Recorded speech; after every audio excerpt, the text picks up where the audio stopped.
Testing, 1, 2, 3.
Good morning, everyone. Can I have your attention, please? We're going to get our Built Heritage Subcommittee underway. We've got a couple of surprises for you today. Number one, I don't see Councillor Wilkinson yet, but I know many of you are here. So if she doesn't show up, whoops. How do I do this? Everybody, please turn off your phones. I will. Hello? I don't know whether I hung up or not because I don't have my glasses on, so I can't see.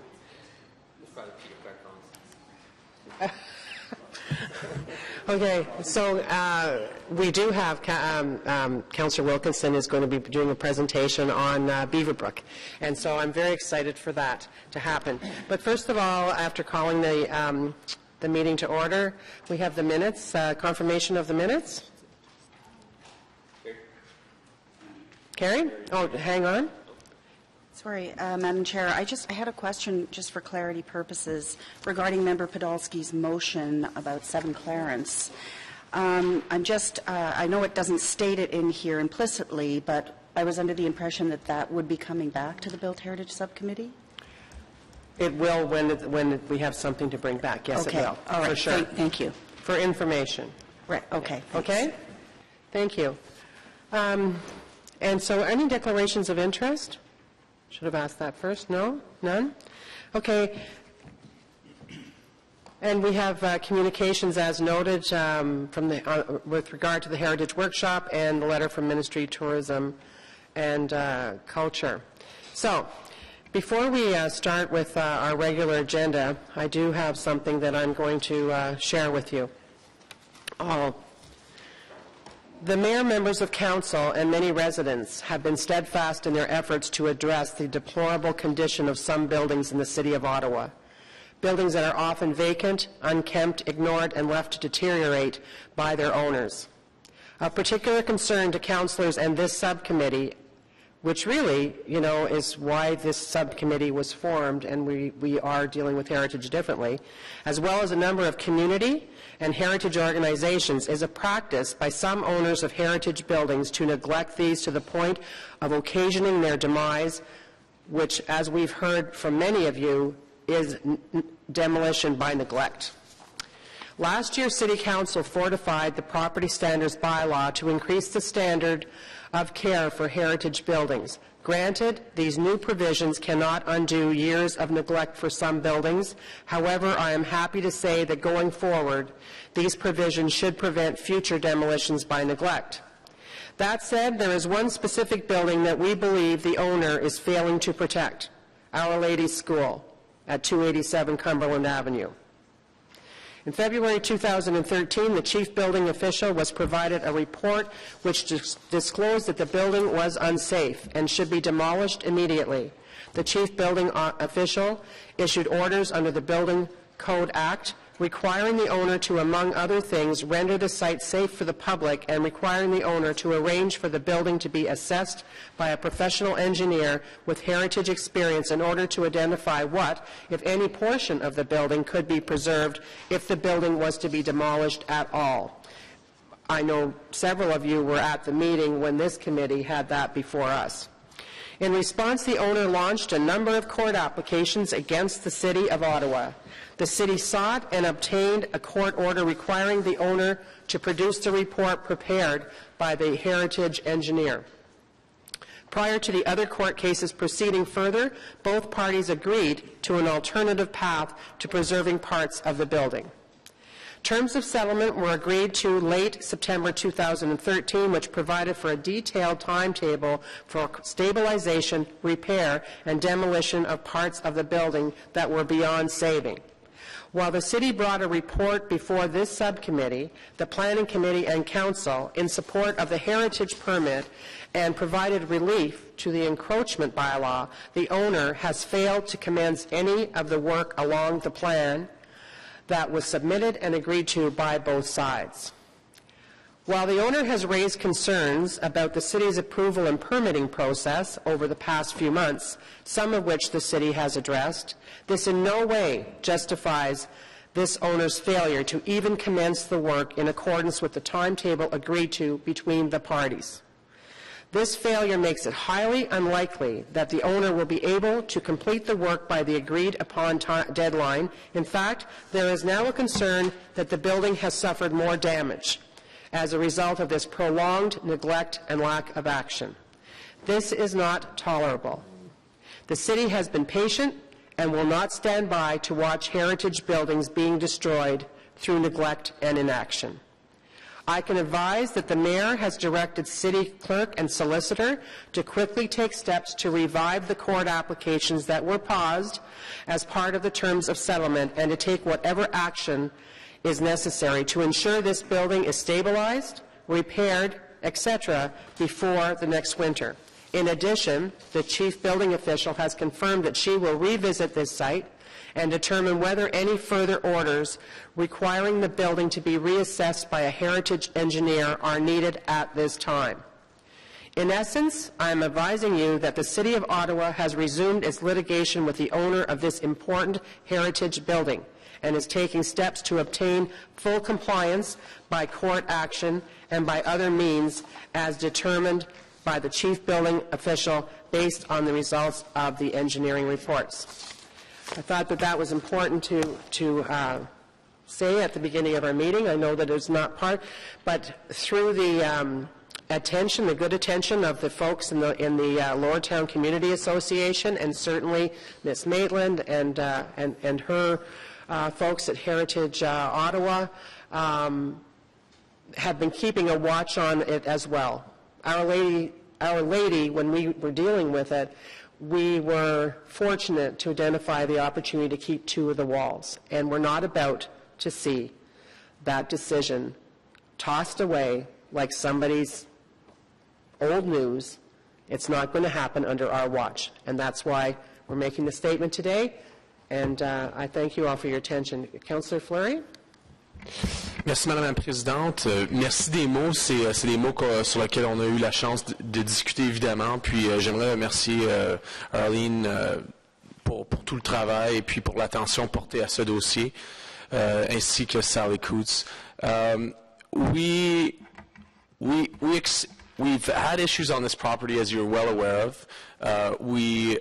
We decided on a path forward, and we thought that the legal agreement was going to see some actions. Unfortunately, we're at the point where we haven't seen anything, and it's not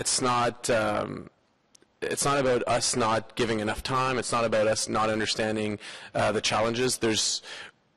We want to see the start of restoration of that property, and there's no reason why that hasn't started. So we need to make sure that the legal agreement stands and that we see progress and restoration of that site. Alors, j'aimerais remercier aussi Madame la Présidente qui nous a appuyé là-dessus, évidemment, et puis Monsieur le maire qui a porté une attention toute particulière l'automne dernier quand on a débuté toutes les modifications au règlement. Wanted as well to recognize the efforts in the community, not only from the restoration of that site, but also to access the sidewalk.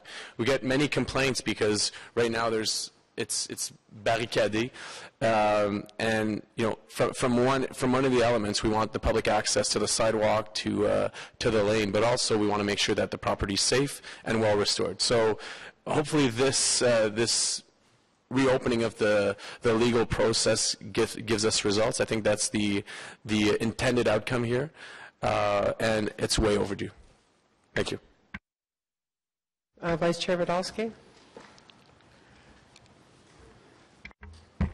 Madam Chair, I would also like to thank the Lower Town Community Association and Heritage Ottawa for being diligent and scrutinizing the neighborhoods in the city, and particularly following the pathology of Our Lady School. I think that the legal department's action at the request of Jan and the mayor, I think, is very welcome, and it sends a message to the city that the city's heritage policy and programs need to be taken very, very seriously, and I'm glad to see this. Thank you very much. Okay, we will go back to our agenda. Do you want to? And we're going to hold the first item, and we're going to find out where Councillor Wilkinson is. And hopefully she's on her way. Item 2 is the application to construct an addition.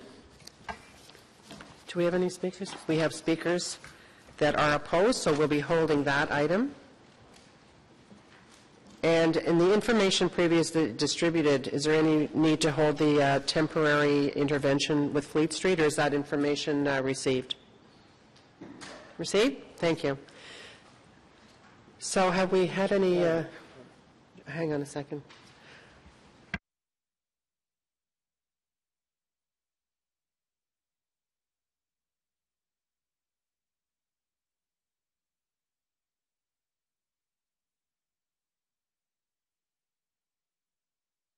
Just a minute, everyone, please.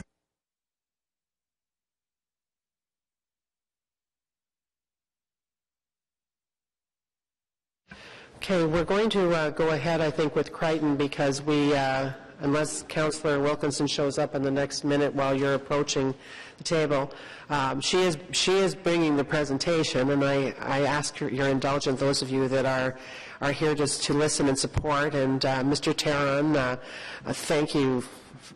It's amazing. She was saying to me yesterday, just imagine, she says, that this place that was first started to build, and I think, what year did she tell me? Was it 67?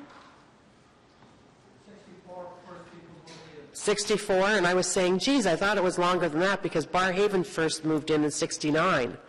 And so, not that I want to make that heritage district. It's not, not that that's what I'm suggesting, but certainly she was saying, you know, just imagine, she says, I'm still alive, Bill's still alive, and I forget who else that she said, not Peter Clark, but it was somebody else that was involved. She says, I think that that's amazing. So, Leslie, do you have a presentation? Thank you. Excuse me.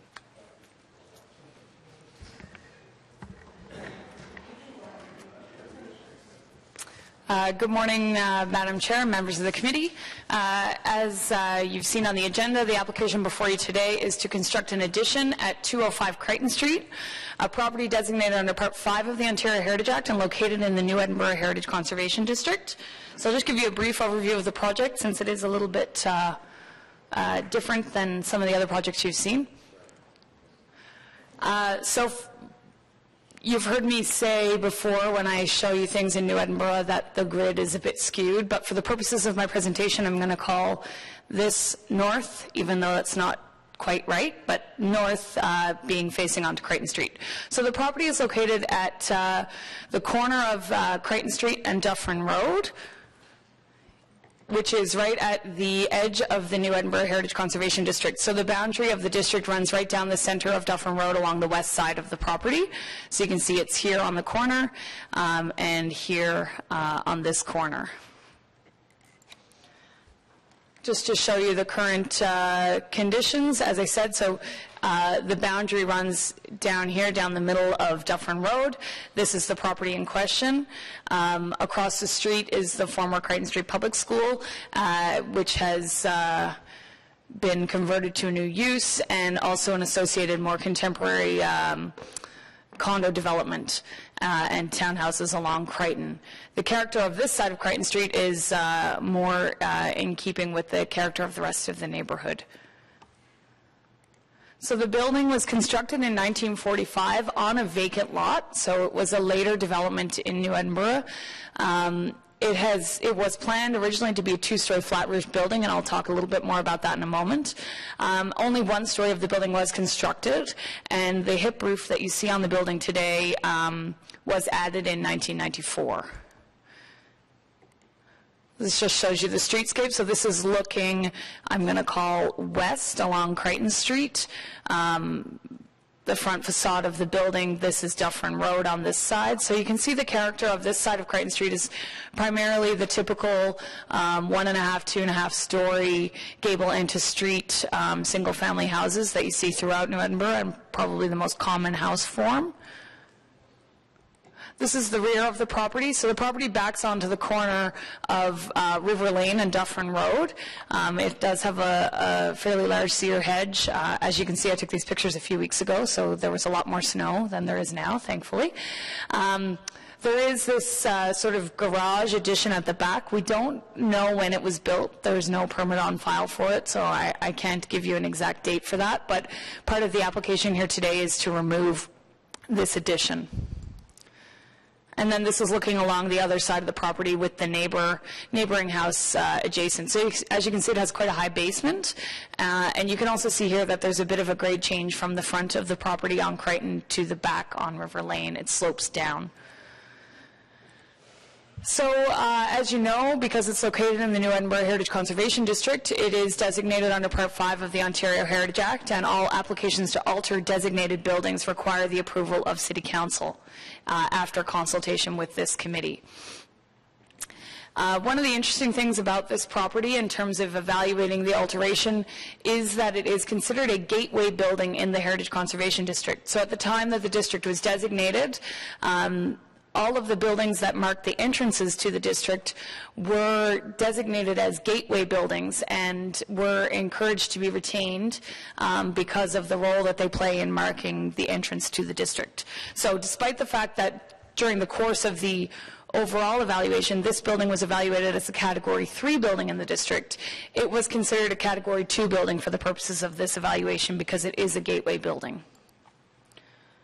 So the application before the committee today is an addition of a second story on top of the existing building, demolition of the existing rear addition that I showed you, construction of a new two-story addition at the rear of the building, and then the final result would be a semi-detached house with one unit fronting onto Dufferin Road and one onto Crichton Street. So you can see the site plan here. So the darker yellow is the existing building footprint. This is the piece at the back that would be removed. And then this is the additional footprint that will be added. So the existing cedar hedge is still shown here and will be retained. There is currently, and you'll see in some of the drawings later, but currently along, I meant to mention this in the photos, along this side of the property there's a significant amount of asphalt that is proposed to be removed and replaced with soft surfacing as well. So this is Crichton Street, Dufferin Road, and River Lane. So what you can see in the bottom of this drawing is the original blueprint that was obtained by the applicant. So this is what was planned for the property in 1945 by the original owner. The property was owned by the owner, by the original property owner up until just a couple of years ago when it was purchased by the current applicant. So it had been in one family for all of its existence. So what is on the top here is what you would see from Crichton Street. So that would be removing that sort of funny hipped roof that was added in the 1990s and building a second story on top of the building to complete the original design. As you see here, the building is currently yellow brick. The proposal is to tint that brick red because getting brick that matches the existing brick is proving to be very difficult. So in light of the fact that much of the brick in New Edinburgh is red, the proposal is to tint the existing brick red and then find a red brick that matches. This is the side elevation, so this is along Dufferin Road. You can see in black here the existing building outlined. So you will be seeing additional height along Dufferin Road, well, for the whole building. The existing building is approximately 5.1 meters. The resulting building would be 7.3. And then the piece here at the back is the new unit that you'll see fronting onto Dufferin Road. So this is a two-story addition at the back with a front door onto Dufferin Road, a covered veranda at the front of the house, and it would be clad in wood siding, which is in keeping with the character of the district. And there's a proposal to have a canopy covering the front, the one-story porch, again in keeping with the character of the district, and then another canopy up above to help break up the facade along Dufferin Road. And again, you can see in the bottom image the original blueprints from 1945, and the proposal is staying pretty faithful to those drawings. This is the, this is the other side of the building, so facing onto the neighbor. There is a proposal to dig down a little bit to provide access to the basement via a door for accessibility reasons. The proponent provided a number of different options. One of the goals of the project is to provide an accessible entrance to the building. So we looked at options with ramps and that sort of thing. But as the parking space for this unit is along this side, it seemed to make the most sense to provide that access at the basement level. You'll see here at the top in the grayed out area, there is a rooftop projection. It is set back onto the roof so that it won't be visible from the street. I mean, you would never be at this angle that you see here in elevation view. And there would be a rooftop terrace provided. The parking space for the second unit at the back is provided underneath this back porch, which you'll see in the next slide. But so the access remains off of River Lane, which is where the current access for the property is. So there will be no new accesses created. This is the rear elevation. So backing onto River Lane, large expanse of glass at the back with a large deck that serves to construct a carport, basically, for the one parking spot that would be in the rear yard. These are just a couple of perspectives, and as always with perspectives, you know, they aren't meant to form part of the approvals. We look more at the elevations, but they're to provide some information about what the project might look like when it's completed. So showing the existing and then showing the proposed at the corner of Dufferin and Crichton. And then from the rear, so you can see here in the bottom image, this is River Lane.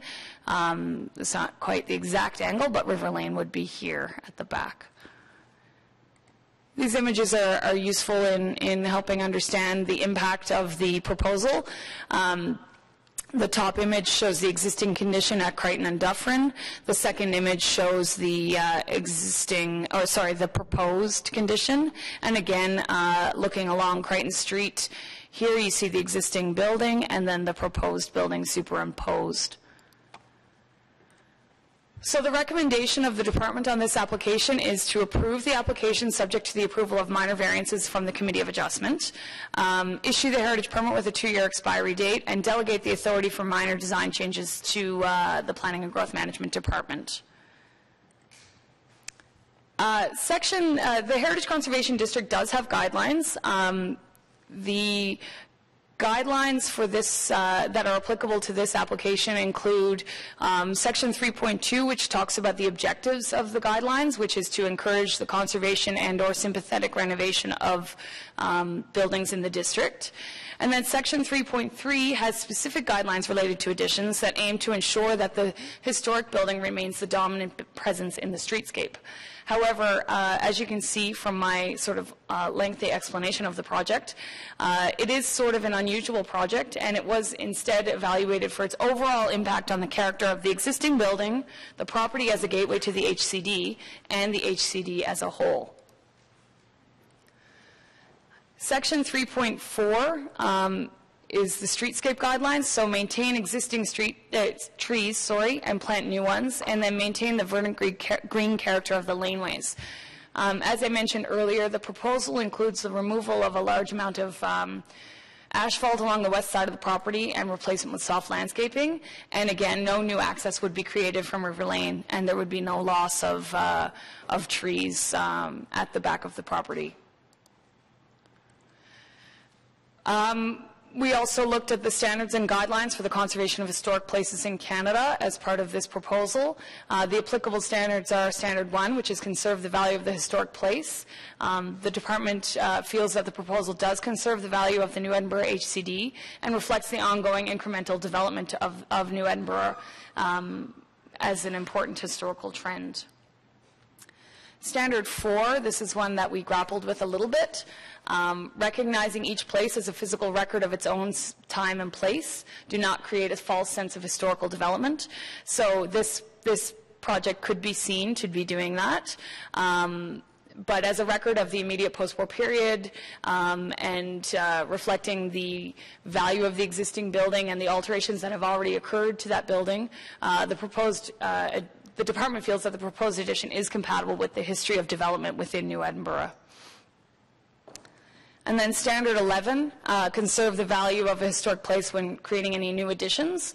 So the second floor addition would be differentiated from the earlier building, and the rear addition is set in and clad in a subordinate material, which makes it distinguishable as well. A cultural heritage impact statement was prepared as a part of this project and is attached as a document to the report. It was prepared by Mark Thompson Brandt and Associates Architects. It concludes that the proposal has significantly more positive impact than negative impact on the character of the New Edinburgh Heritage Conservation District.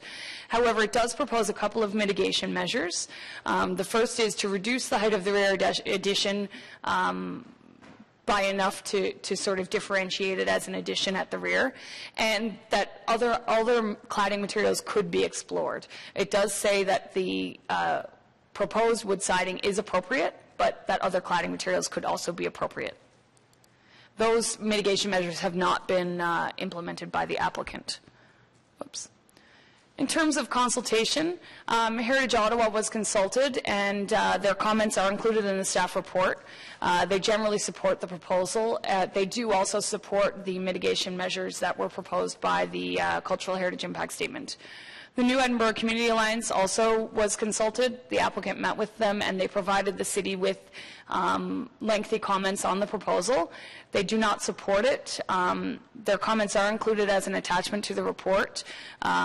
Generally, they state, and I'm sure somebody is here from NECA, so I won't go into it too much, but basically that the existing building is important and should remain as an existing bungalow, and that the proposed addition is too large. Neighbors within 30 meters of the property were also notified of the application by way of letter, as is our standard practice, and I believe the committee has received at least one response by letter to that circulation.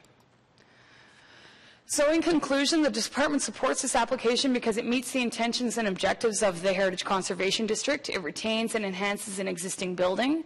It meets the standards and guidelines, and it provides an appropriate gateway to the HCD.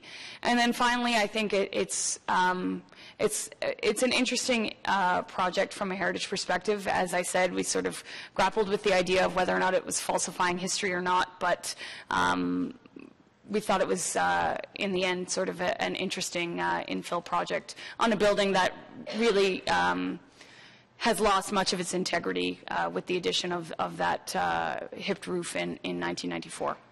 I'm happy to answer any questions the committee might have, and I'm sorry that my presentation was lengthy.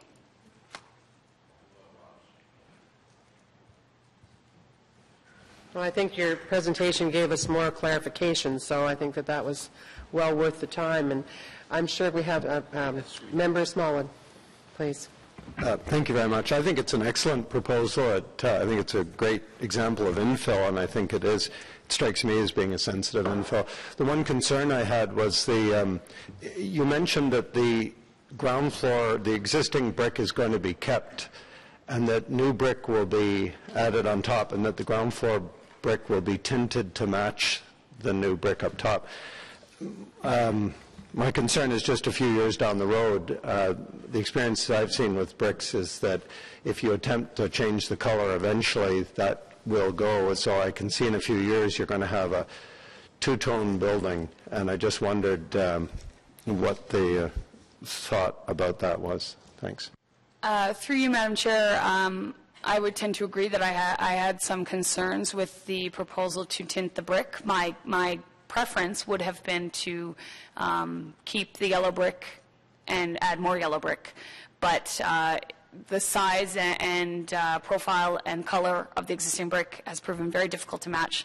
The applicant has shown me that they've gone through a sort of extensive process in trying to find something that matches.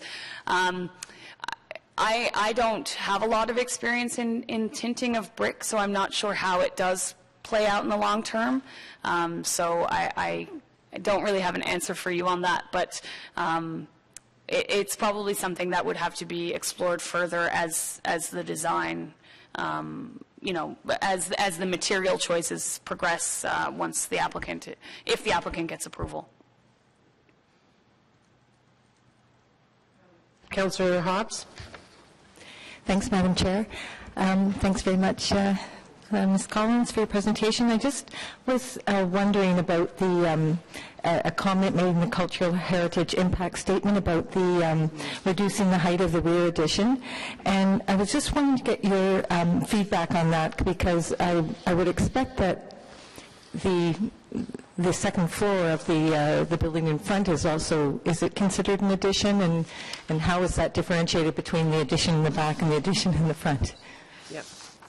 It's been an interesting process trying to figure out how to refer to all of these pieces. So we've been referring to the addition at the front as sort of a second floor addition, or the addition to the historic building, and then the rear addition. So I think the thought within the Cultural Heritage Impact Statement is that if we look at completing the original design as one part of the project, and that, that addition at the top is appropriate even though it's not subordinate to, and all of those sort of things, because it's completing a historic design, then the addition at the rear should be seen as a subordinate addition. So that's where I think the discussion in the Cultural Heritage Impact Statement came from, in terms of recommending reduction of the height of the addition at the rear, so that it appears to be distinguished from the historic building and subordinate to it. That's something that, if the applicant chose to do, I think would be a good measure. From a staff perspective, we didn't feel strongly enough about it that it was something that we were going to make the approval recommendation conditional upon. Okay, thank you very much. You're welcome. Thanks. Thank you. And Member Quinn? Thank you, Madam Chair. Thank you for the presentation. I will support comments made by Member Smallwood in terms of the project itself and the addition to the existing historic building. I don't have any concerns about that either. I do have a question about the rear addition, again, addressing what Member Hobbs, Councillor Hobbs, has said.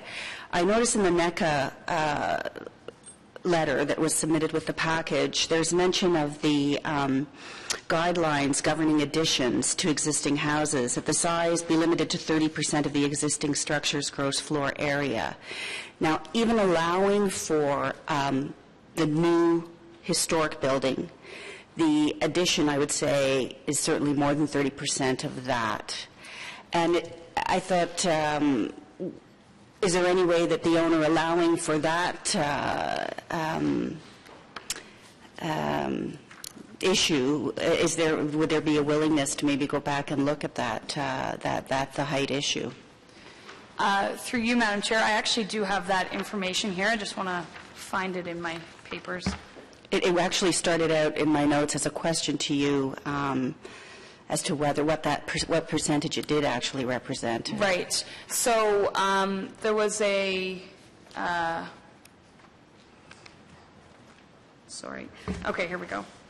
So if you consider the historic building, as I'm going to call it, right, as its own entity and not included in the 30%, right, the additional increase in gross floor area is 19.67%. Okay. Because the existing garage addition would be removed, but that's included in the gross floor area today.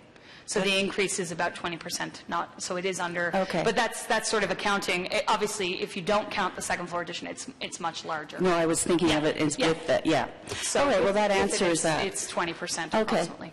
Thank you. You're welcome. Thank you. I'm going to ask. Did you want to say something? Okay. I do have speakers. So this is for questions. Ms. McEachern, Gail McEachern, welcome. No, you have to come up to this table, unless you can yell quite loudly. It's easier if you just use the microphone.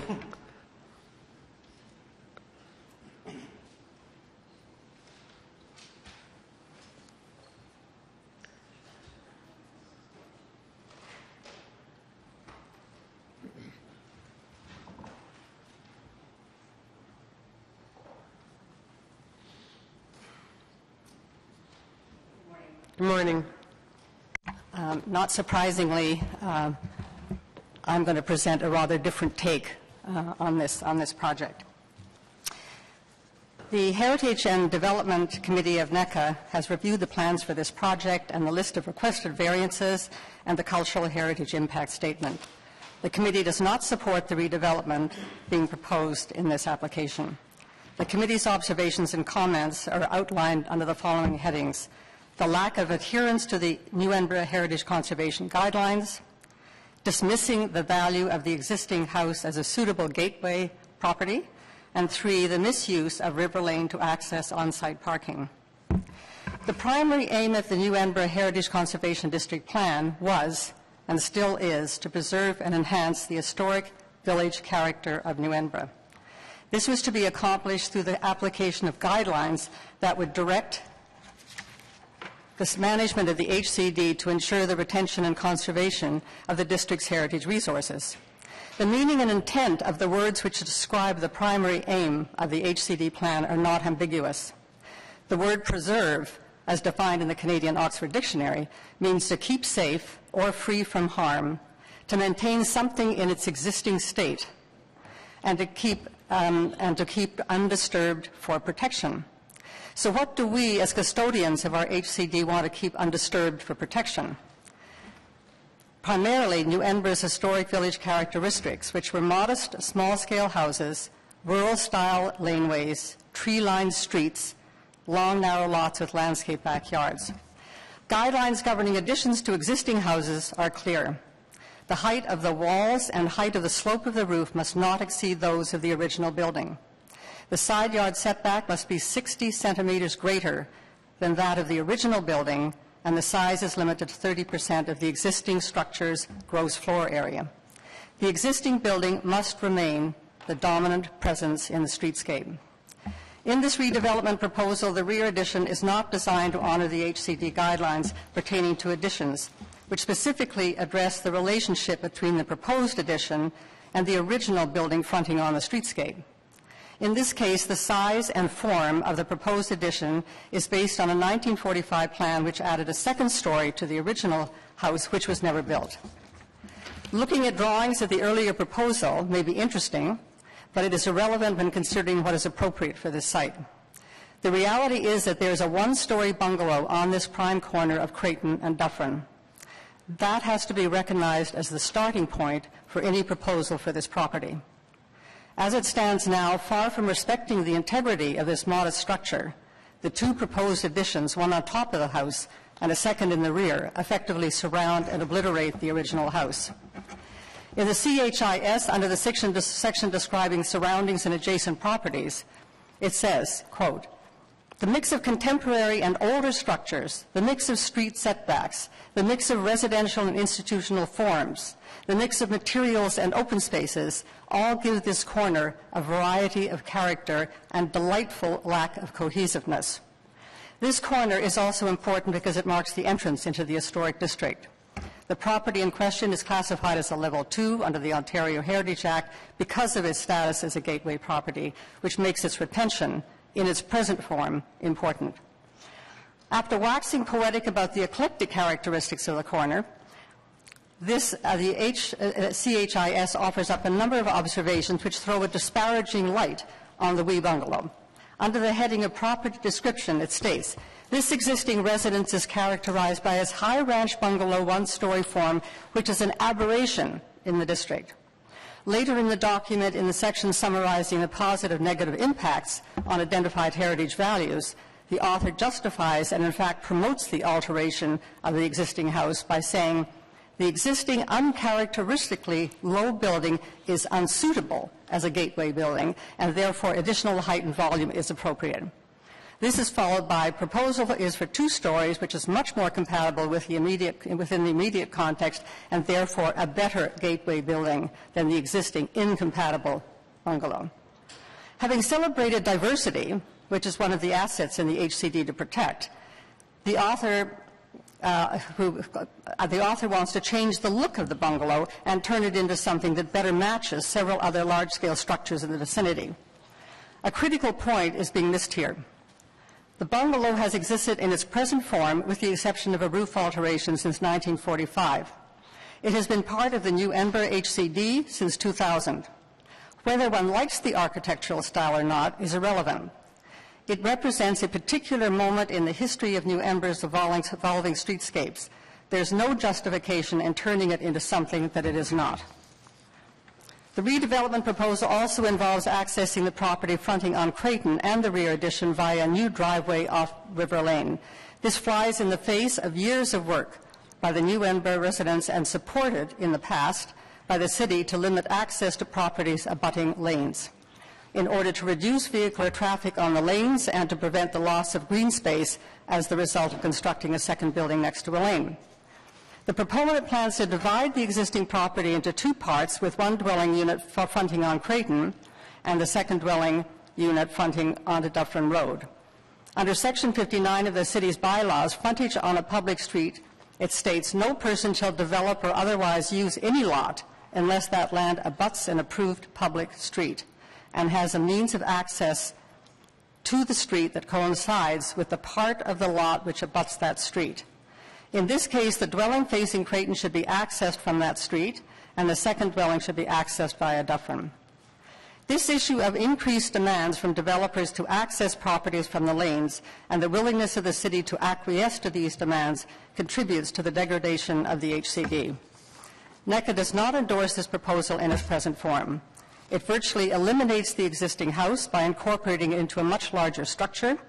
The two additions combine to erase the principle in the HCD guidelines backed by the Heritage Overlay Zoning Bylaw of having the existing house be the dominant presence in the streetscape. And because of its size and massing, the proposed structure creates a wall along Dufferin reminiscent of historic military forts. In the opinion of the committee, the original bungalow must remain intact with no second floor. This is the structure which should present itself to the street corner. If an addition is to be attached to the bungalow, the Heritage Overlay Bylaw requires that it must be built to the same height as the existing bungalow and have the same pitched roof. Alternatively, if the developer proceeds with his proposed plan to sever the rear addition portion of the property from the bungalow and thereby creating two distinct parcels, this opens up the possibility of building a second house not attached to the bungalow on the rear portion of the lot. This dwelling could be accessed via Dufferin Road, a public street, and would respect the bylaw which does not permit vehicular access from the lanes. NECA would strongly endorse this solution, as the bungalow would not be compromised and breathing space would be created between the two buildings, thereby eliminating the long, solid wall which is part of the present proposal. Ms. McEachern, you're way over time, and I saw that you were reading your complete report that we've all read. And now you've gone off script, and you're way over time. So could you wrap up, please? I can. Yes, I can. I've got about 2 sentences left, if I can have permission to. The NECA would strongly endorse a solution as the bungalow would not be compromised and breathing space would be created between the two buildings, thereby eliminating the long solid wall, which is part of the present proposal, and it would ensure that the existing structure representing the particular period of New Edinburgh's history remains the dominant feature of this gateway corner. Thank you. Thank you. Any questions of Ms. McEachern? Thank you. And thank you for sending in your presentation ahead of time, because it gives us an opportunity to read it. Okay. Yeah. You're welcome. Thank you very much. Okay, we just have, I think it's the applicant that's here that is in agreement with the report. Chris Straka? Are you here just for questions? I can see questions or make a brief presentation if you wish. Just the questions? Come on forward. I have a question. Why do you need to have the parapet on top of the second story? That's my first question. The second story of the building roof, front or the rear building? The rear. The rear. through lengthy discussions with Ms. Collins and consideration of a variety of options, we decided to retain our original proposal for a parapet that extends to the same elevation as that which we are proposing for the front addition. That parapet, although it could be lowered, and I would be open to doing so at the direction of this committee or other decision makers that follow. It would assist in the subordination of the rear addition, but in doing so would also reduce the ability for us to screen the accessible rooftop that we're also proposing for our rear addition only, something that certainly is prevalent throughout the neighborhood. We see many examples of rooftop penthouses, both on newer buildings as well as many older buildings in the neighborhood. And by extending the parapet higher, we frankly provide more privacy for our neighbors that surround. From the elevations that Ms. Collins showed earlier, I did note a figure standing on the sidewalk and a dashed line that provides one an idea of what one could, or perhaps more specifically could not see from the sidewalks that surround the subject property. You can see on either of those elevations, say on the left-hand side, a figure standing on the Crichton Street sidewalk. Of course, cannot see the projection to the rear, but more importantly, I think from River Lane to the right, you can see that that parapet provides a screen for that projection that's required to provide the access, but also screening any figures that might be able to stand on the roof. Okay, and I have just one other question about the door for accessibility. I'm just wondering, is it the intent to have just two owners or leasers or whatever of the property, or the accessible door, is that more about opening up a conversion unit for the sub-basement? Like, are we going to be seeing a situation, if we approve this, where it's going to be a multi-situation, which is something that council doesn't support to a great degree? Madam Chair, the original proposal for the property back in 1945, or perhaps sometime before that, was for a 3-unit rental building.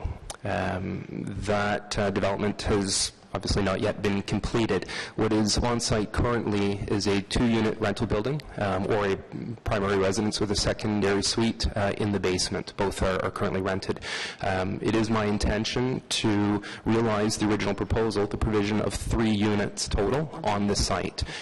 So that would be in the form of a semi-detached building, one of which, the one fronting onto Crichton Street, would have a secondary suite, continue to have a secondary suite in the basement. Thank you. Anyone else have any questions?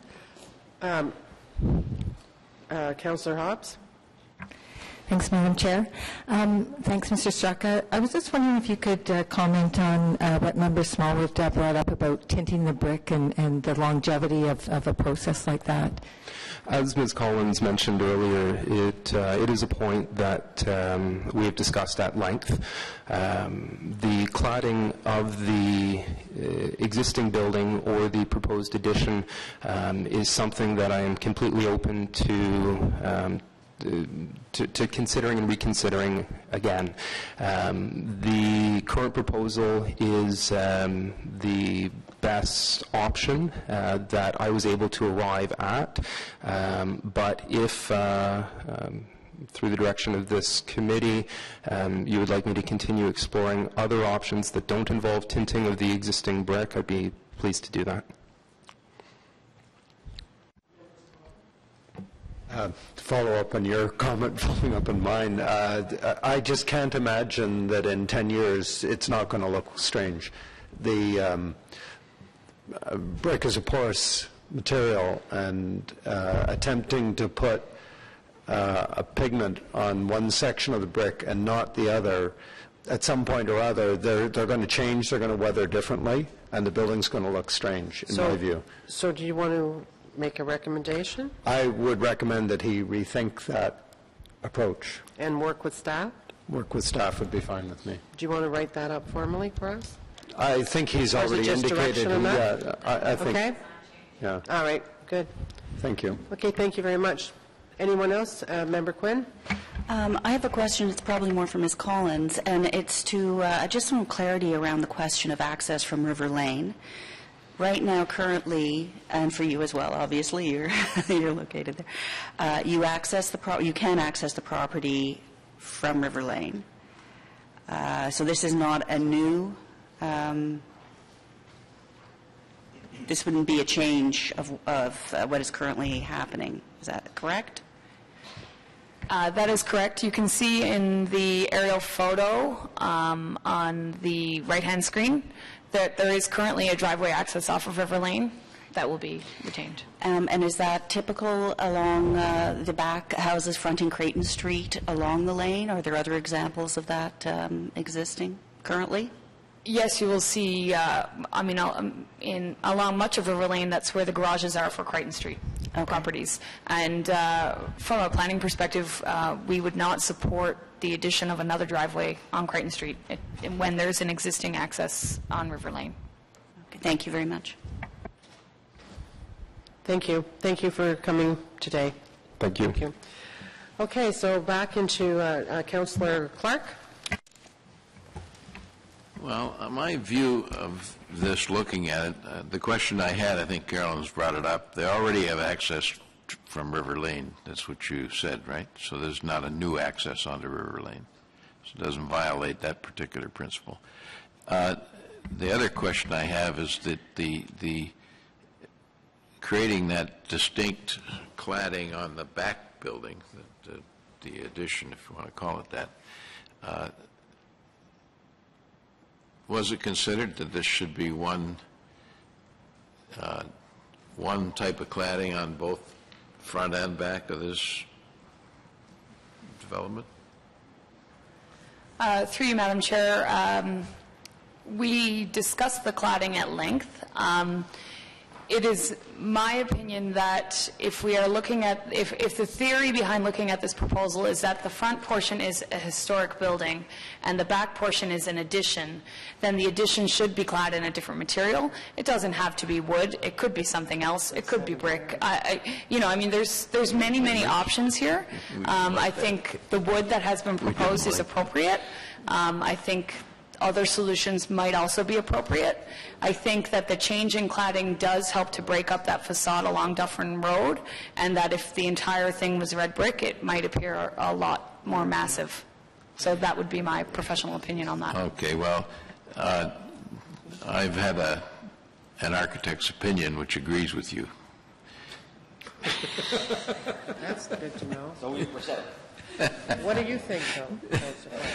Well, I just wondered why it would have to be different. Because remember, as I recall, the big glass cage at off Sussex there, we didn't much care for that. He's talking about 7 Clarence, which was an addition. Permanent closing of memories, which I used to like to go to.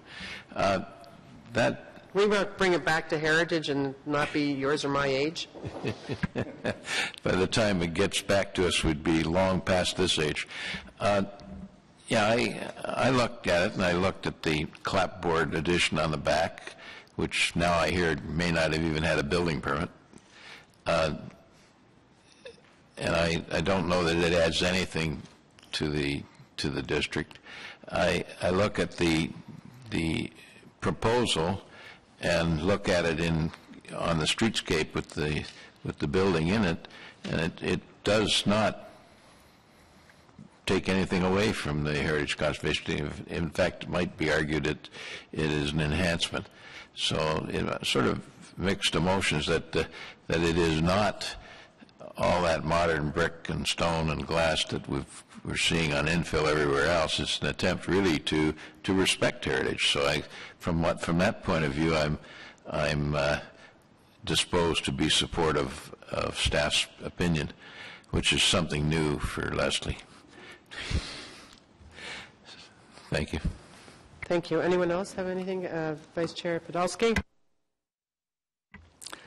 Madam Chair, this submission, as Leslie said, is relatively unique one where the applicant has found a set of architectural drawings and proposes to construct what was originally intended in 1945 and construct it now.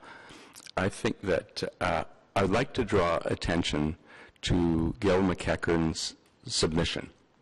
Her arguments were eloquent, they are so rational, and they are a model of how to examine Heritage Conservation District guidelines and also the standards and guidelines for historic places in Canada and measure applications against them. I really have to congratulate Gail because they are so eloquent and so clear, and probably this case study is one that could be devoted, say an hour at the next Heritage Canada conference, because it raises a lot of issues about the logic of guidelines and how proposals like this one, which I have to say I'm going to support, it is taking a step backwards and saying it's a reasonable proposal. It does not actually fit the guidelines. And I think that there's a learning curve here for all of us, including heritage communities across the country, that this case study will illustrate. So having said that, I think that I would go on record as supporting the staff recommendation, even though the reasoning is so convoluted. In the end, I think you got it right. But this is something not only to help us have much less hubris when it comes to pontificating about heritage and development. Thank you. Well said. And we heard Ms. Collins struggle with that too, and saying, well, it may be circuitous, but this is where we're looking at it. Okay. So thank you. Supplementary comment. I think that this makes the argument for taking the HCD forward into another level, and I don't like to let those opportunities to say we have to have an upgraded HCD, and we have to have it in several places, Rockcliffe Park being another one. And thank you, Councillor Clark, for setting up a meeting this afternoon that will include Ms. Mason and Mr. Mizzi and myself And Gail. and Ms. McEachern to talk about just she's dodging behind you, trying to for setting that up, because clearly we do have a lot of applications, and we definitely need to get to work on that. Is Ms. Coots coming too, or Ms. Collins? I think just Mr. Mitzi and Gail and Joan.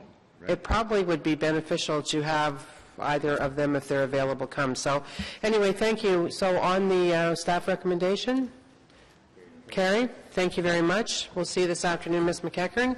Okay, so now back to item number 1, and I'm sorry for the delay.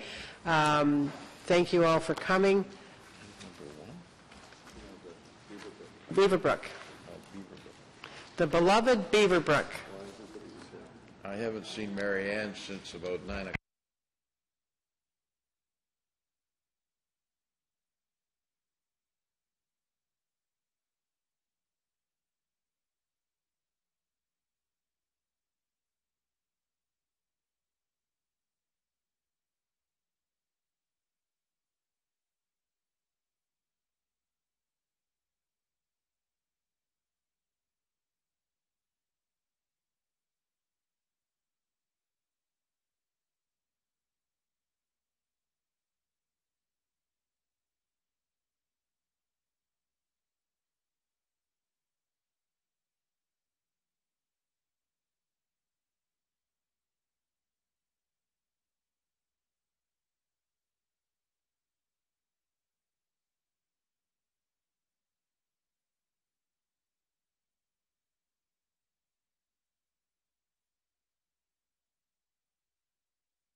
Okay.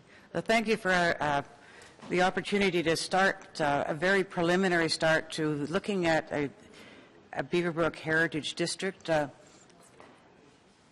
So what I've done is prepared a slideshow of a PowerPoint presentation to give you sort of an outline, but this is not definitely going to be the final because there's more to make you aware of the thing. And I'm very happy to have here with us Bill Terron, the father of Canada. He calls me the mother of Canada, so the two of us have to be careful to let people know we're not married.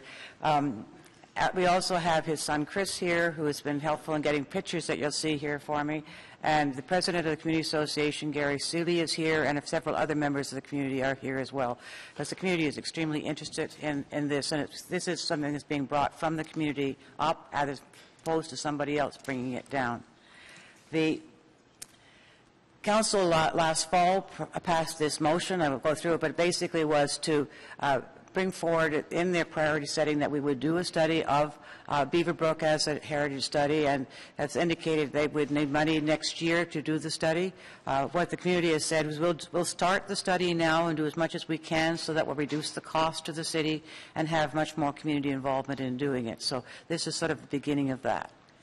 So this is what I'll be going through today. Why and how. I have to go back to how Canada was started because Beaverbrook is an integral part of that, and you can't really quite separate some parts of it. I have sent you two documents, one that a talk that Bill Terron did a couple of years ago, which has a lot of information about Beaverbrook in it as well as Canada, and the standards that we've developed in 1972 after Bill was no longer involved directly in Canada at that time, and the community was concerned, so we put together workshops and developed our own way of looking at Canada, and we finished Beaverbrook under those, and I actually used them on Tuesday night again for another development that's coming in the community. They're still very valid. So you've had those two documents already. So the first one is why designate it. Beaverbrook's been considered to be a very unique way of concept, and it's still used in planning schools across the country as an example of a form of development. And so in that way, it's unique in Ottawa and it's somewhat different and has stood the test of time. It's going to be 50 years old next year, and frankly, it has still got its character. Its original character is still there, and that's quite unusual over a period of time like that. I want to say this is not about the building form per se. So it's not that we're saying each individual building has to be studied and evaluated. It's about the community and the community content and look. And I think that's a little different than most of the ones that you've had done, and we're going to have to work out how to do that so that it doesn't create a great deal of extra work for staff and having to look at every single building every time. We had a petition from 400 residents asking us to move in this direction, so that's what started it. It's an example of a community that most meets the Garden City concept, which is not a common one used in Canada, but it has been used elsewhere.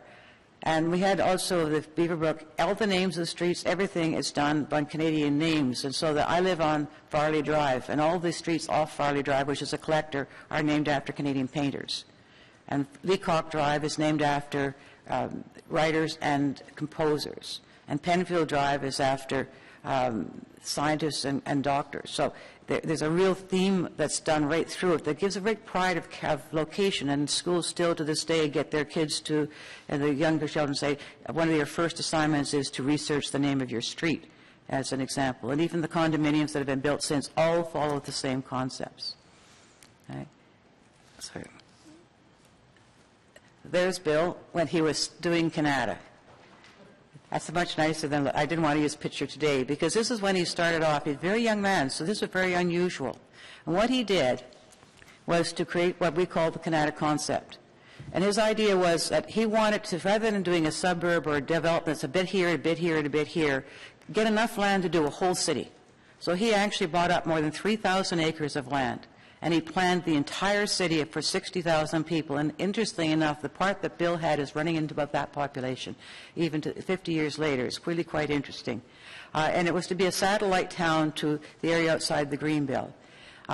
He liked the idea of the Garden City, where housing, jobs, education, shopping, community activity, recreation, and all in there are all adapted into the natural environment. So the natural environment is overriding over the whole city. He went to many, many different new towns over the world. I put down, when I was chair of the planning committee in Canada and later in the region, I went to a number of these towns to study them as well as we were developing Canada in the later stages. So I've been in East Kilbride. They had a Commonwealth Conference on new towns in East Kilbride that I attended, and then went to a number of them in England and Scotland.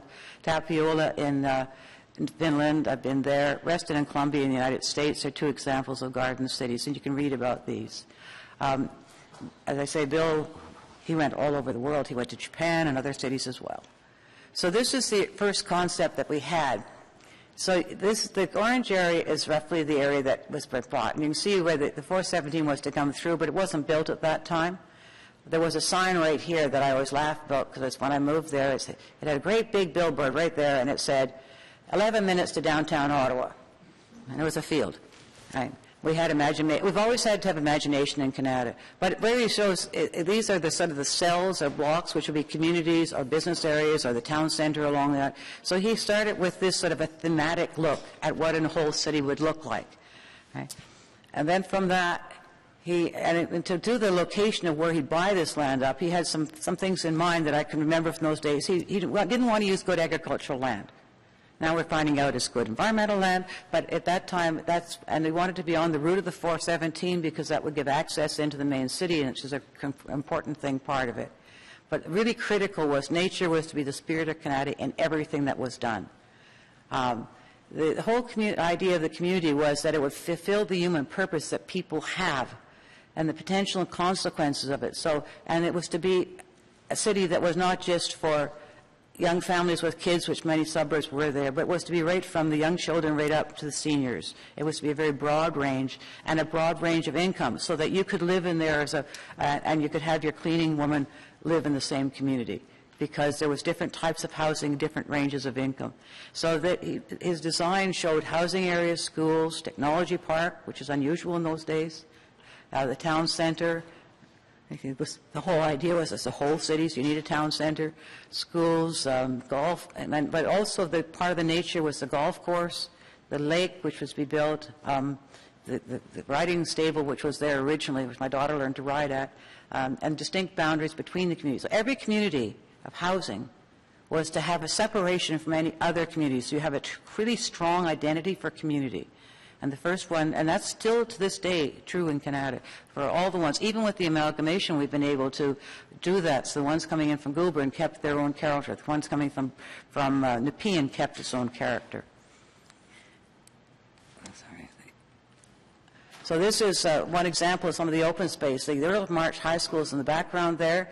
Towards the right is the major recreation complex. This is the school part of the open space, and next to that is a huge park of open space. You have these large areas of open space, all with trees and various things on them, so you could get a sort of a view of the nature no matter where you were. For many years, the Earl of March had the best cross-country skiing in the country because before all the rest of it was developed, they went out their door and had tremendous terrain to ski on. And some of that has been maintained even with the newer developments. So in designing the city, he put all these different components I've talked about into his plans and the transportation routes to serve them. He also wanted all the services to be out of sight. So that's why this is one of the very first places in Canada where you had everything underground for hydro, which unfortunately the city of Ottawa no longer does. But that was to maintain the natural. They didn't want to have the lines and things taking away from the trees and the environment. Beaverbrook was to be the first community, and Bill actually built, when I moved to Canada in '68, what really struck me was I went into the sales office, and the center of it was a huge model of the entire city of 60,000. And there, right then it was about 3,000, but a third of Beaverbrook was built. That was all. And yet the vision was there, and that vision was what attracted me and so many others who went to Canada, because they could see what was going to happen. And this is what I feel about a garden city. This is my own views on it, but it's a place where you preserve natural features where you can. You use a lot of open space areas, including on private development. The apartment building in Canada has a very low density because of all the open space that is incorporated on its lands. The roads would follow contours rather than blasting away like they do today. Wherever possible, existing trees and rock outcrops were preserved. The natural creeks were kept, so the drainage was done naturally instead of putting it in pipes, and pathways were drawn along those creeks. Areas of high density were placed near the creeks or other green spaces to give space around the higher density areas. Even our rent-to-income housing for seniors is on a ravine. We felt at the time when that was built in the 70s, why should poorer people live in a less advantageous place? Let them have as nice a place as anybody else. So that's what was happening when they did Beaverbrook. So this is the rental apartment. And just gives you an idea of how you can have a very high density, it's an 8-story building, 85 units, but with all the trees and things around it, it really blends into the, so people actually don't even hardly know it's there. So the concept of community was a big part of this. Canada was designed to have a number of communities, each with their own character, so they don't have to be all the same. And that's what some people don't recognize. But they were to be buffered. In the case of Beaverbrook, you had the green belt on one side, and on the other side, between it and Canada Lakes, is part of the golf course. So the golf course becomes that buffer. To the south, you have, now it's now Campo Drive, but you go there from there into the town center area, and that is a distinct break from there. And to the north, with the technology park, becomes a break towards the other communities. So they're all buffered by that, but have access to each of them. And even the Greenbelt, when the highway came out, the NCC actually put an underpass under the road so you could get into the Greenbelt and go through the Greenbelt, so a direct connection right from the beginning of that road. The key also was to use pathways and parkways to connect one thing to another. So you won't find very many sidewalks, and it's causing the city right now problems because they think people should have sidewalks. We had pathways through the parks, so my kids went to school by walking on the pathways through the parks. Occasionally had to cross the road, but even there sometimes was grade separated. And they are plowed in the wintertime to this day, so the children can use those to go to school. I used to go to the main core area to get milk and things like that, and I would take my bicycle and go on the pathways all the way to that core area, so that you had a way that people could use the pathways to also have more accessible pedestrian, and cycling was very common to do that. This is a sort of front of the property. This is the top one here is on Tiffany, one of the earlier streets. And you'll see the rock outcrop there and how it was left, and the houses were built around it so we didn't blast it away. The street was laid out without major curbs. There's not concrete curbs here. They had slight asphalt curbs, which have mostly disappeared over time. But it makes the streets sort of blend into the landscaping. This is a single-family area, but you see the same thing even in the multiples. Below is our business park as it shows today. The very first business went in there in 1965, Atomic Energy of Canada, which is now 2 companies, Nordion and Best Aerotronics, that are still active companies in the area. So the concept of living with nature is that you can view beaver, because the beaver pond actually has usually beaver. I have people complaining about deer eating their hedges. I've listened to the coyotes, and I know they go out through into the community to get food, and I warn people about their small animals, but most of them are rabbits and squirrels and things. Lots of different types of birds, something like over 400 I've heard. We've had a bear go through the neighborhood a couple of times. We've got too many geese, but that's common. And the residential areas, rather than having a tree in front of every house, they have groupings of trees, so it gives you the feeling of being in a bit of a forest. In some houses, my house had no tree. We had got our own trees, because I wasn't a place where Taron saw. He would, after the pit was built, he would drive around and say, we need 3 trees there and 2 there. He actually visualized the landscaping as opposed to doing it on a plan ahead of time. The pathways I've mentioned already. The post office was a central one at the time. We had to pick up mail, so it was a big meeting place. But the concept was to have very large amounts of open space. And although Taron didn't do the 40% agreement, I did that later on for the Canada Lakes and that whole new area when I was mayor. But it was the concept that he put forward that put that in place to do it. And it was to include the golf course, which people ask about now, but also a lot of parks, parkways, and natural environment areas. And the schools here take the students down to the beaver pond, through the woods from their schools. They go walking there and do all sorts of wildlife and endangered species studies right from the area. And we've been able to maintain, even as it's developed, a lot of that. Not quite the same as when it started, but it's still there. So there, that's one that I think I've already showed you. And Beaverbrook itself then, which is part, the Beaverbrook was based on the principle of the mobility of the tricycle. And people say, what's the mobility of the tricycle?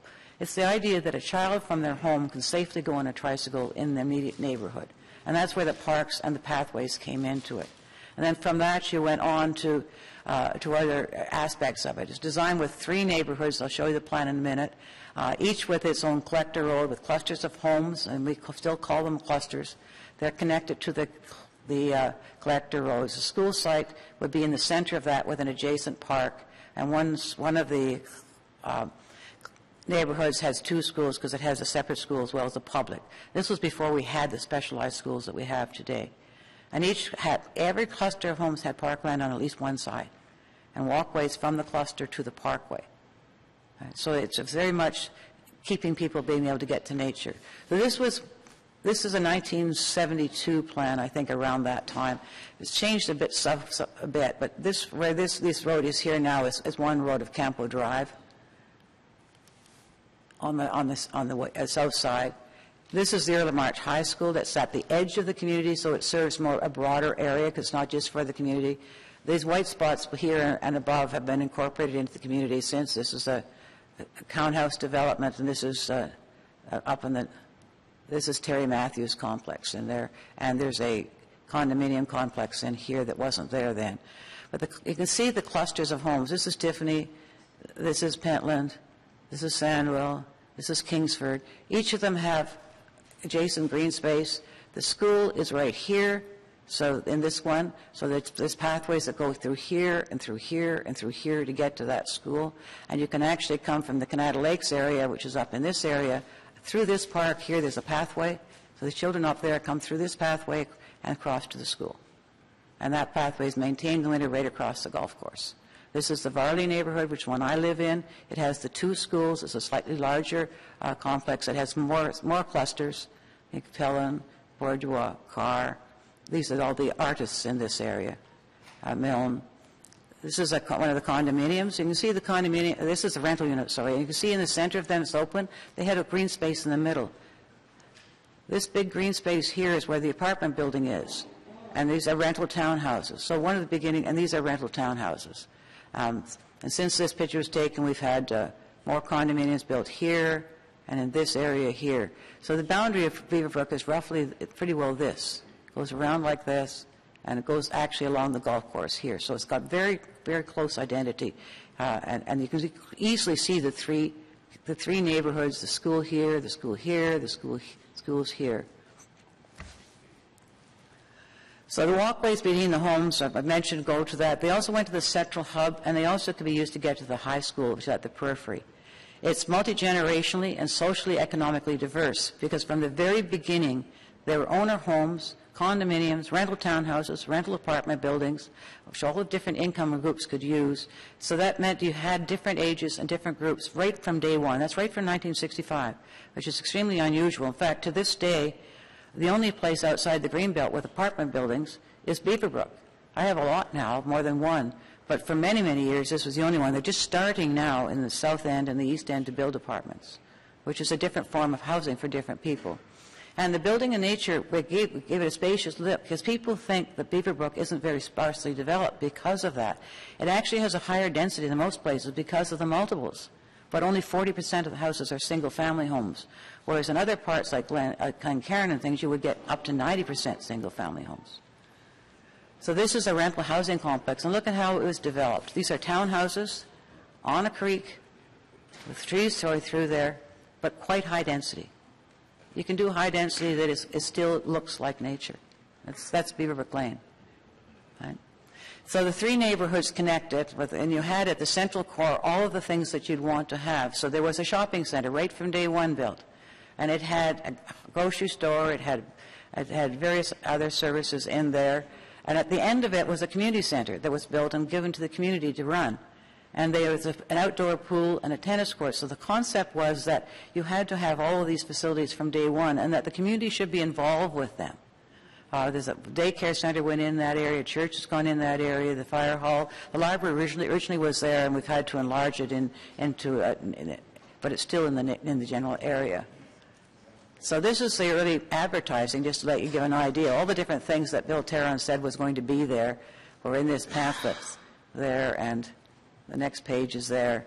And you can see all those things are there. Cross-country skiing you can do on the golf course to this day. The golf course is still there. The riding table, unfortunately, eventually was taken away and there's been some other housing there. But for years we had the riding table. And where the trail was for the riding is still a trail today along the edge of the Beaver Pond. The Beaver Brook had the wiring underground. They also, as a homeowner, when you bought a house, you had to sign an agreement, a legal agreement, to join the Beaver Community Association, because the Beaver Community Association ran the community center that Bill Tarrant had built for them, ran the pool, ran all the recreation programs. And so if you didn't have your membership, you couldn't go swimming. And the day the pool opened, everybody renewed their memberships. And what it did was one of the things about the heritage here, it involved the community in the operation of the community right from day one. And they had the community had cluster directors of the community association was 20 or 30 people at that time, that they would contact their cluster, make sure the memberships were paid up, so every part of the community had a representation. And the feeling of the community were attached to, there were covenants that people talk about sometimes, to give the natural feeling of the community. You had to sign this. Again, it's a legal document that was registered on title. The covenants only last for 40 years, so they're now not there, but people are still following them because they fit the community. It's what people want to have with it. And they were actually a covenant between the developer and each householder to each other householder. So it could be the community is the one that tend to maintain that. So this is another view of one of the other residential streets. Again, you can see how the nature was incorporated into the single-family homes. Then the covenants maintained the use of natural colors and materials. Cedar shakes were largely used initially to do that. People say the city had a bylaw about colors. The city never had a bylaw about colors. It was in the covenants. And very rarely did people try to go away from it because it actually deterred from their value of their property if they did. And I've mentioned in here about clotheslines. I had a clothesline from the day I moved in. I had little kids. They just didn't want people putting up poles when you had underground wiring to put up the other type. It's just the other type. You had to have one that's an umbrella type. And actually, mine's lasted a lot. I've had to restring it a few times. I still have it. Right? Next year, the 50th anniversary. And I find it really quite interesting that some of the original people who moved in 50 years ago are still there in those houses, getting a little older now. John Malak is still there, Ted and Dot Smell are still there. There's a number of them, and others that have sold their houses to their children who've come back to stay in the community. So this is one of the pathways that goes to school. You can see how the pathway goes through the park areas. And then there's open space there as well for the children to play. Now, one of the things that was important to the community, when Bill Tarrant left in 1970, Campo Corporation took over. The community was adamant about keeping the concept going because Beaver Brook wasn't completed at that time.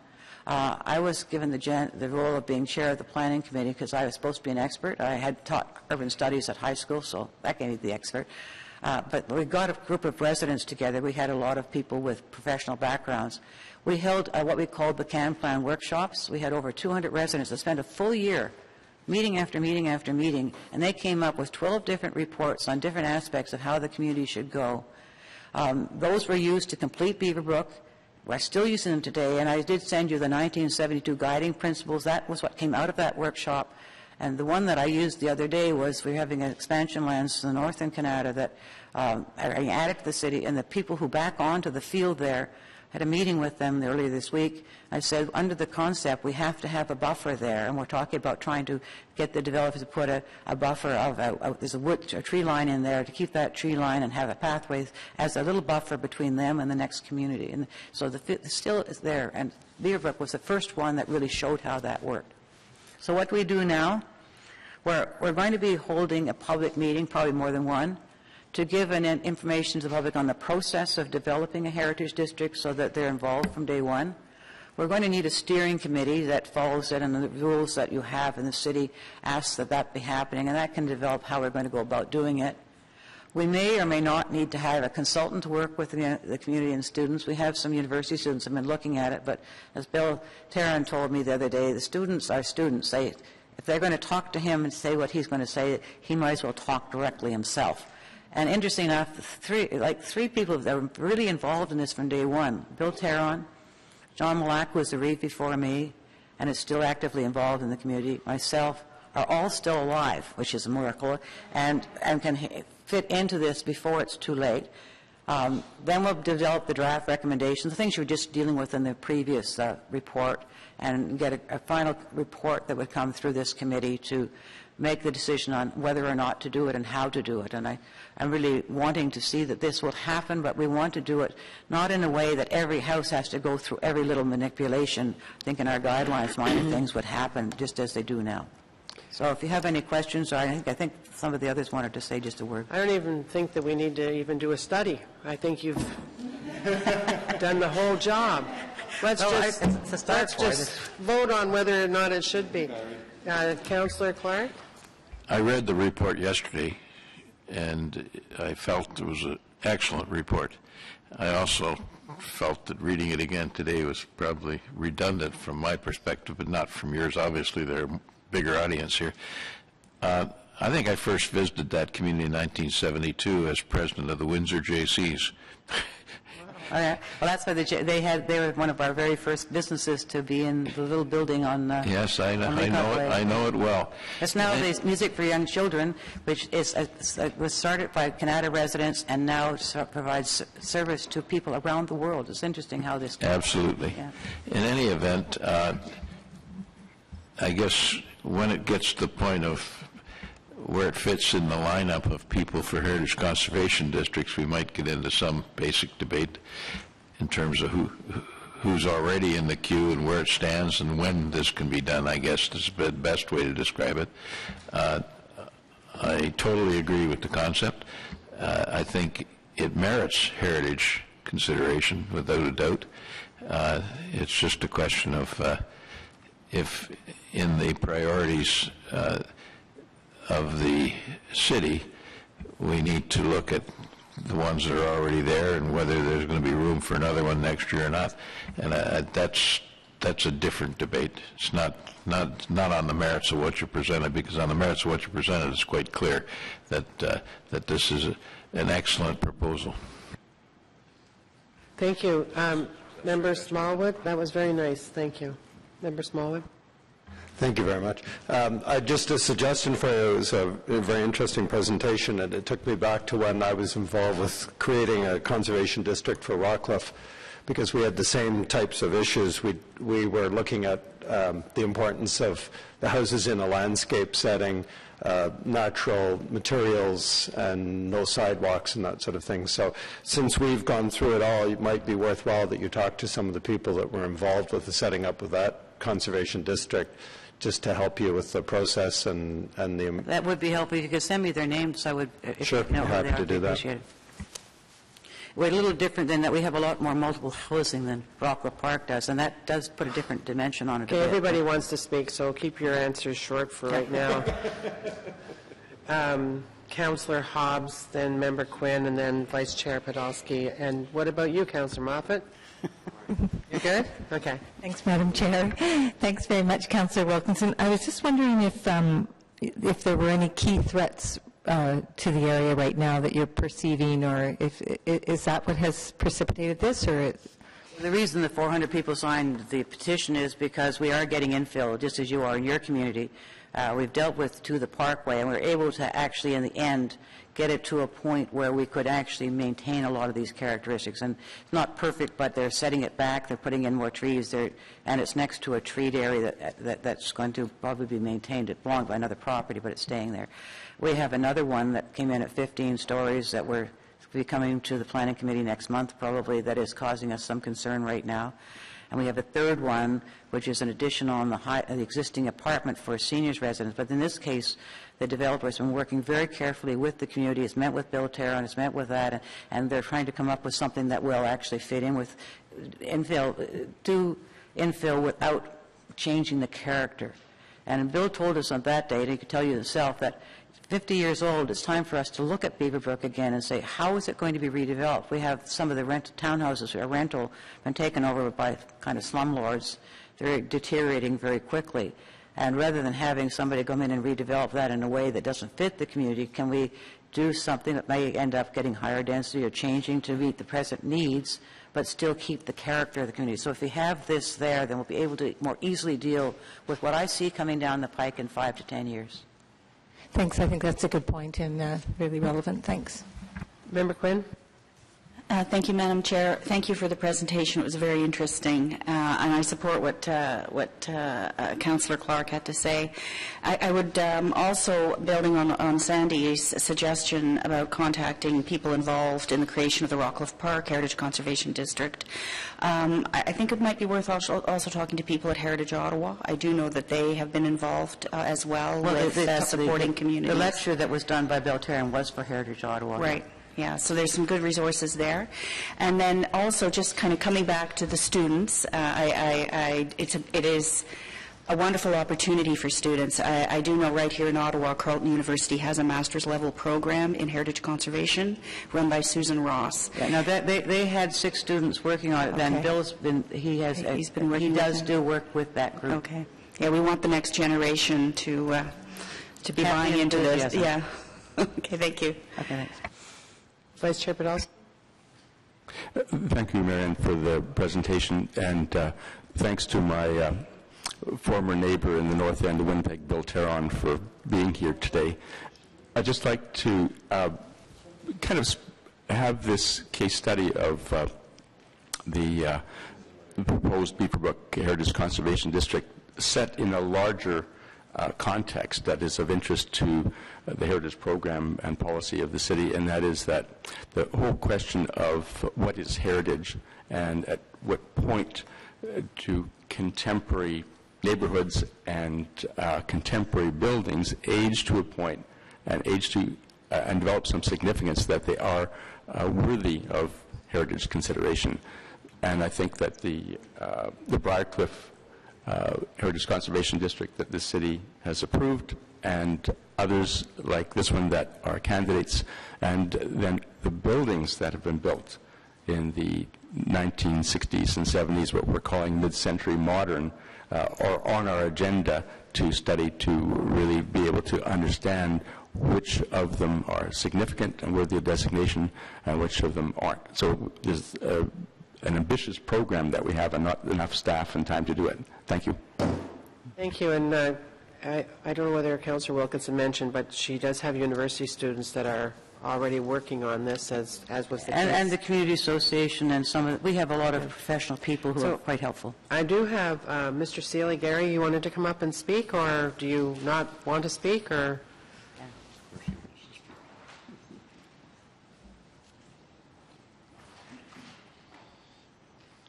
Welcome.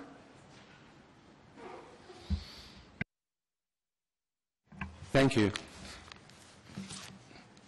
Do you remember at the end of Livable Ottawa, the consultations that you led, Madam Chair, the community consultations? We were looking for the basic principles that set off excellence in the city of Ottawa. We just had a short summary of them, half a dozen or 10 of these. And there was, we grappled with them: beauty, accessibility, affordability, nature. And we used them again and again in consultation with the community. And then we said, well, where are some examples of these places? And at the end of the consultation, you remember, we said, well, let's designate Beaverbrook at least. It seems to show off so many of these values. So I will go into the detail on the sweep of information that Councillor Wilkinson has presented this morning. And nor could I, because of her long experience in leading political leadership of the area and living in it.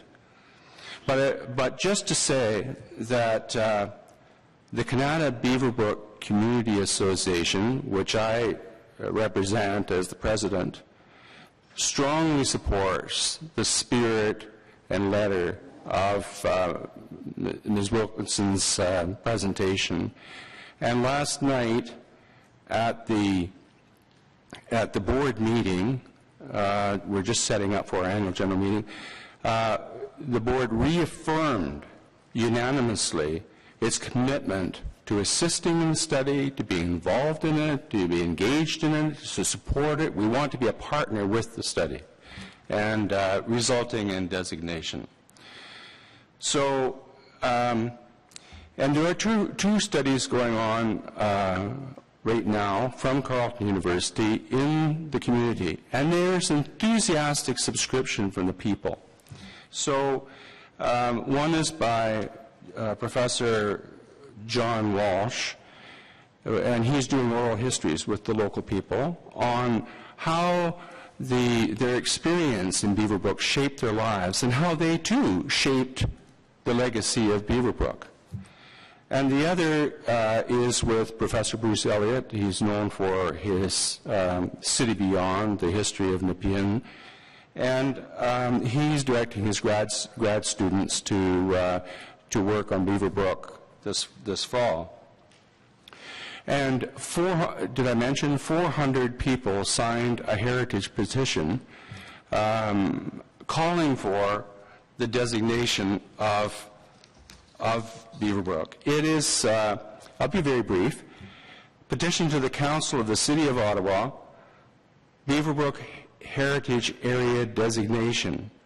Whereas the subdivision of Beaverbrook and Canada is an exceptional and rare example of mid-century town planning and architecture, we humbly request the Mayor and City of Ottawa to arrange for special status for Beaverbrook appropriate to ensuring the continuing vision of the planned model community of Beaverbrook consistent with its heritage character.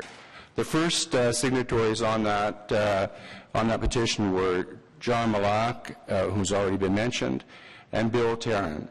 So we're really grateful for your attention. We want to be a partner. We want to help save resources or stretch them as far as we can in carrying forward this work. We want to find ways through our cooperation in unwrapping, interpreting, and conserving Beaverbrook as an important asset of Ottawa, of Canada, and beyond. And our petition was signed by people from all walks of life, occupations. There's a broad sweep of public support for this. And I can say that the principles that I acknowledged at the start of my remarks are widely shared within the Federation of Citizens Associations, the president of which is here with us today, President Graham Roderick. Thank you. Thank you very much. And when you were talking about the work we've done in building a livable Ottawa, certainly, and extending that into the work that I'm now leading on building better, smarter suburbs, many of those principles that we worked on for a year and that you have in Beaverbrook are ones that the new quest for density has been overshadowing the livable space. Yeah, so incorporating some of the things like the pathways, that's what we're hearing from people that live in the suburbs. We're hearing, and suburban councillors, we're hearing that those pathways that connect are important. And maybe when you build a new subdivision, it doesn't have just one massive park just because you need to have a soccer field. Maybe you get the developers together and build those sports areas on the outside, maybe even on agricultural land that isn't being used, so that it allows for some pocket parks and some moments where you can sit down and pause as you walk your grandchild or you ride your bike or you connect with other people. And we're missing that in our absolute quest for density and trying to, parcel thousands of people into small spaces. So I think that we're very excited about Beaverbrook coming into the fold, having the heritage study done. And I was just thinking when Marianne was talking about other parts of the city of a similar age, and I was thinking about Convent Glen in Orleans, and with the Taylor Mall in there, and the schools in there, and the mix, etc. It might be something that someone in the East End might be interested in seeing whether there's a case for that. I don't know that it would be as good a case as Beaverbrook, because I think that what we saw and achieved with Briarcliff, Yes. And we're leaders in Canada, is I think what we're going to see the support for Beaverbrook. So thank you for coming out today. Just one last remark. You know, Mr. Tarrant and Chris Tarrant are in the room, and do you know that, well, we had a meeting, a consultative meeting. Before the meeting began, Mr. Tarrant walked in. There were 300 people in the room. Would you believe that for a builder, developer, 300 people stood up before he began to speak and without any introduction because they appreciated the spirit of the place. All of Ottawa is different, community to community, and that's why we're here. And I'm glad you came. And thank you very much, Councillor Wilkinson. So we look forward to that. I think that we're through the agenda. It's like the little committee that keeps on giving, meets more often than anything but planning. And I appreciate everybody's time and interest. So what do I have left? Oh, any notices of motion? No? Just e-motion? How about inquiries? No? No other business? So we'll be adjourned. Thank you. Thanks, everyone. Thank you, staff. When the light goes off.